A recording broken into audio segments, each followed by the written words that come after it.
time for the Susan Taylor Podcast, where we discuss the yoga of mind, medicine, and healing. Author of Feeling Good Matters, Sexual Radiance, and the Vital Energy Program, Dr. Taylor imparts authentic knowledge and practical tools that inspire, educate, and empower us to be a healing force for positive change. So join us and take your life and our planet to the next level.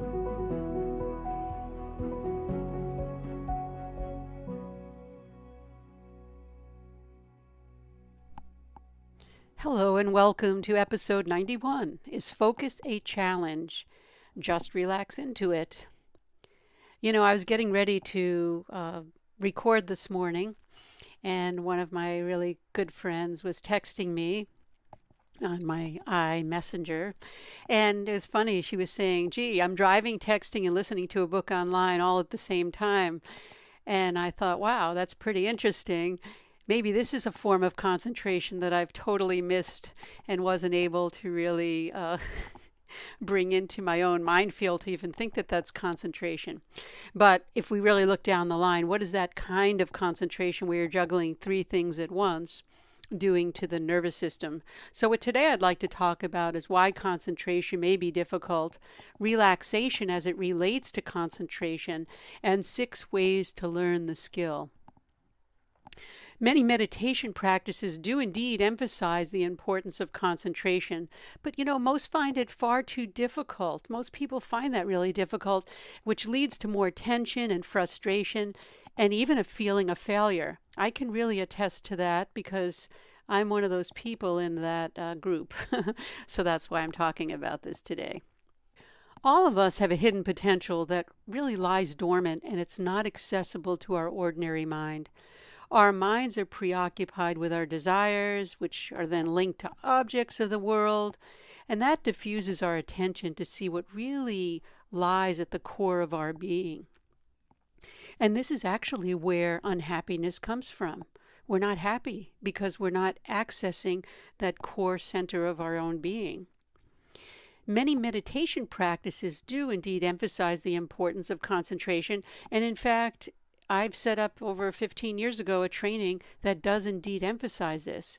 However, what I'd like to do here is define what concentration really is and the way we're using it in this meditation practice that I'm talking about. The word concentration does indeed imply that focusing our consciousness towards one point needs to happen, excluding all thoughts and sensations. And we know that that's not an easy task, especially when you try it. Your mind decides to take a walk in the park and get moving from one object to the next. Those sensations really come up, and they come up pretty quickly, especially when we want the mind to stay focused. When we attempt to bring it back to its home base, we may become tense and agitated, frustrated, and actually lose interest and hope in our own practice of meditation due to our failure in this process. And many people have said to me, I've tried meditation, but I just can't do it. And, I ask, does this, what I'm even saying now, does this sound familiar to any of you out there? And again, I could certainly attest to the drive to distraction. After all, there's a lot of things to think about, right? The yesterday's happenings or the future imaginings of where we're going, what we're doing, or something that just may be on our minds, what we want to accomplish. Usually they all stem from that deep, deep desire to do something. And then you're told, just sit and take a breath. And then you say, wow, how can I do this? Be aware that your breath is the link between the mind and body. I've used these terms over and over again. And you'll possibly notice that there's a natural tendency of your awareness to move from one object to the next. Just try to concentrate on one thing for a few minutes, and you'll totally be convinced in what I'm saying if you're new to this. You'll be aware of that endless stream of thoughts. Either they're going to be connected to each other, creating a steady vibration, which will bring you inward, or they could possibly be unconnected thoughts and impressions. And the occurrence of the unconnection, that disconnect that happens, that unconnected thoughts and impressions, is a distraction. And in Sanskrit, we call that vikshepa. And it's the wandering tendency of our mind. Remember when we always spoke about how the mind has a tendency to distraction, disturbance, and stupefaction? Well, the wandering mind is definitely one of those natural tendencies. Now, it is true that if you place an internal object in front of the mind to visualize, or maybe a sacred internal sound to anchor the mind, you can definitely draw the mind inward and enter a meditative state. Although this practice is wonderful and effective, it does not take into full consideration the wandering tendencies of the mind per se. That's why when we say now begins the practice of yoga, when we talk about the sutras, the Yoga Sutras, what they're saying is you're already prepared with a relaxed mind and body, soul, etc. You're already in that relaxed state to begin the practices. And that's the key that I'm going to be talking about today. Concentration is possible only if a person is very relaxed mentally, and I highlight mentally here, and physically. In fact, I've said to people, I don't teach meditation, which I certainly don't. I give you the tools, because if you have a relaxed mind and body and everything in between and on the other side of that, meditation occurs spontaneously in a very relaxed state of being. Even relaxing the mind here, I'm emphasizing that means the mind chatter. Until relaxation is achieved, true concentration is actually impossible. The good news is, with systematic training in relaxation, the practitioner, you and I, will experience the spontaneous flow of consciousness, of that awareness going inward, going back home. That's why any successful meditation practice, any training, has to prepare the practitioner in systematic relaxation. Remember, the word relax means to loosen up or let go. If you can't let go of tension on any level, how can you draw the awareness inward to that state of meditation? So you really don't want to ask someone to meditate with tension, because they may try to suppress those disturbing factors that arise and even create more tension.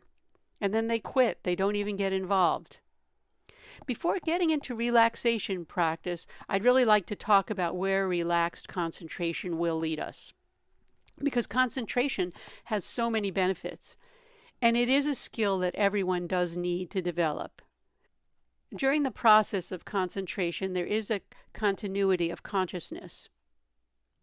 And this allows the impressions from our subconscious mind to rise up and present themselves. And then we get to see the psychological profile of our own subconscious mind. In our everyday happenings of the mind, we're either too distracted, disturbed, or stupefied to connect to our inner potential. And when we become skillful and enter deeper periods of concentration, we get to know and understand the deeper aspects of ourselves. So it's not the method of concentration that has issues, it's the underlying tension that dwells within the mind and body of the meditator.